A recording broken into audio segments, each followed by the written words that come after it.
Look up the word tradition in the Bible. We have certain things. Matthew 15:2. Why do your Talmudian transgress the tradition of the elders? For they wash not their hands when they eat bread.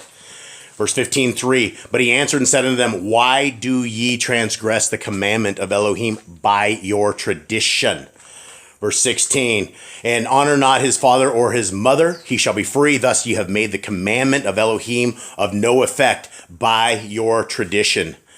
Therefore, whatsoever he bids you guard, that diligently guard and do, but do not ye after their reforms and traditions. For they say, Mark 7:3, for the Perishim and all the Yahudim, except they wash their hands oft, eat not, holding the tradition of elders.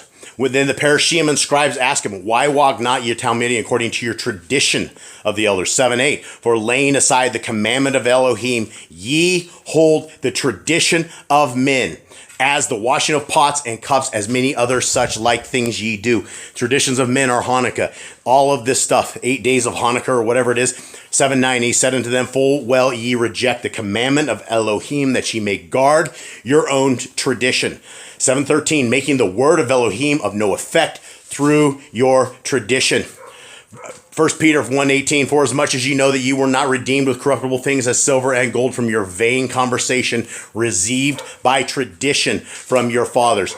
Galatians 1:14, and profited in Yahudaism above many by equals in my own nation, being more exceedingly zealous of the traditions of my father, which was incorrect. Guys, the entire Bible is about not keeping man-made traditions. The fact we have a leader of this time who I thought was one of the greatest teachers of all times.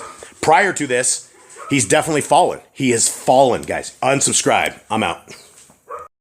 So great. I'm glad that you are. But this is the moment in today's generation where we are at the Madiyahu, we are at the Hammer Judah Maccabee moment, where it's time that we start saying, no, we are going to do what the Bible says to do. Now, that does not mean that we put aside the traditions that help us keep the commandments of God.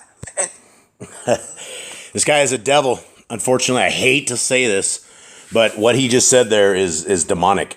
This is one of the most amazing traditions, because it's not a commanded feast day. But listen to me, that just because it's not commanded doesn't mean that it's not unbelievably beneficial for your family and for you. Because when you tell the story of Judah Maccabee and you tell the story of the Hanukkah lights and the representation of the 8 days of creation, how Yeshua is the head servant that was made low, and because he was low. Guys, he's mixing. This guy is now mixing messages. He's mixing stuff all over. I would definitely unsubscribe from Jim Staley. Yes, his earlier work, the stuff he did was absolutely great. But unfortunately, he's turned this into a doctrine of devils. And you can't have this. Yes, we are to go in the Bible, but we are to ditch the traditions of men.